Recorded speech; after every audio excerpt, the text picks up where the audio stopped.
अब सियासत की तरफ आ जाए। साहबजादा साहब, ये ज़िला मुजफ्फरगढ़ 80% नबी के गुलामों का है, 80% मैं बोल रहा हूँ, इससे ज़्यादा हो सकता कम नहीं। और यहाँ के हल्का 6 MLA और 12 MP है।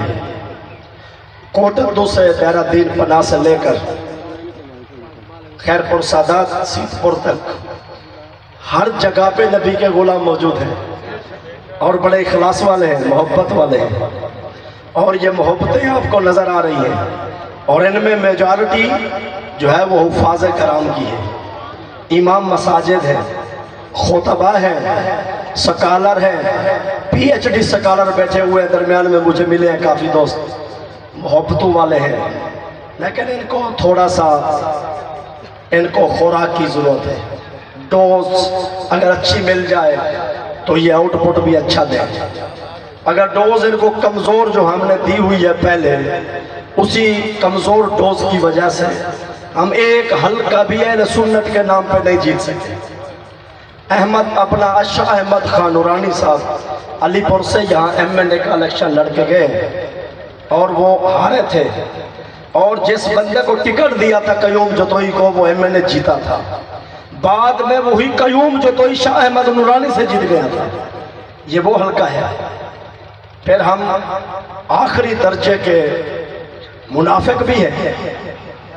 जिस के टिकट पे मियां अता कुरैशी इस हल्के से जीता 132 से, एंड 132 से मियां अता कुरैशी सीढ़ी के निशान पे जमीयत उलमा पाकिस्तान के टिकट पे जीता।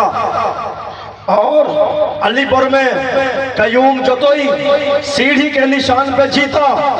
JUP की यहाँ पे 3 सीटें थी उस दौर में। अगले इलेक्शन में टिकट लेने वाला कैद जमात से जीत गया। तो आखिरी दर्जे की मुनाफकत भी मुजफ्फरगढ़ियों में है। लेकिन आज अगर मैं खड़ा हूँ, मेरा 25 साल का एक्सपीरियंस है। मैं तलबा तंजीम से यहाँ पे आया हूँ। मैं 98 से 2023 तक आपके सामने हूँ। प्रैक्टिकली इलेक्शन NA 179 में भी लड़ चुका हूँ और चेयरमैन का भी लड़ चुका हूँ। आज मैं कोई नया या नौ वारद या नौ मौलूद सियासी नहीं हूँ। मैं एक एक सियासी लीडर से वाकिफ हूँ और इनको हराने का फन भी मैंने 9 साल में इनसे सीखा है। जो इन्होंने हमारे साथ हाथ किया था, आज हम इनके साथ हाथ करने जा रहे हैं। और ये हल्फन आपको कह रहा हूँ, अगर मुजफ्फरगढ़ के सिर्फ सुन्नी गैरतमंद सुन्नी अगर किसी के दर पे जाने की जरूरत नहीं है, किसी मुनाफिक से, किसी बदअकीदा से वोट मांगने की 1% भी जरूरत नहीं है।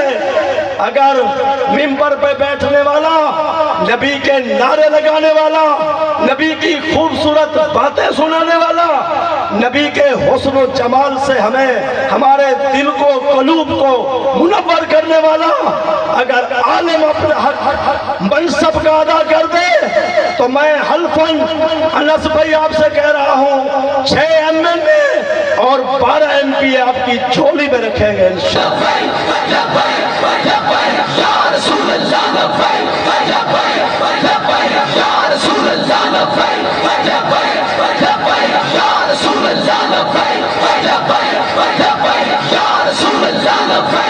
अब आ जाए आखिरी बात। मैं माजरत के साथ आपका टाइम ले गया हूँ, तो कुछ आपके सामने गुजारिशात रखनी थी। आखिरी बात, इलेक्शन जीतना कैसे है? हवा बनाई जाती है, हवा। इलेक्शन जी वो दूसरे वाला लड़ते हैं, दूसरे वाला कोई किसी का बाप नहीं आके लड़ता। इलेक्शन हम लड़ रहे होते हैं, आप वोट देख रहे होते हैं। यहाँ कोई बंदा हमारा वोट नहीं चुरा सकता, वो हमारी आंखों पे पट्टी भी नहीं बांध सकता। ये आपको हल्फन कह रहा हूँ। यहाँ पे जितना टीम TLP के पास है, किसी के पास ऐसे वर्कर भी नहीं है, किसी जमात के पास ऐसे वर्कर नहीं है पाकिस्तान में जितना तहरीक लब्बैक के पास है। फिर हम कैसे हारेंगे? एक एक पोलिंग स्टेशन पे अगर 15 लोग भी चाहें तो खड़े कर सकते हैं टीएलपी वाले। मैं कह रहा हूं 15, 50 भी खड़े कर सकते हैं। एक एक बंदे पे पहरा भी दे सकते हैं, एक एक बूथ पे पहरा भी दे सकते हैं। फिर किसी का बाप आके यहाँ पर रिजल्ट तब्दील करेगा? कौन करेगा? जब आपके पास फॉर्म 15 होगा, आप उससे रिजल्ट ऑफिशियली लेंगे, तो वो कैसे रिजल्ट तब्दील करेगा?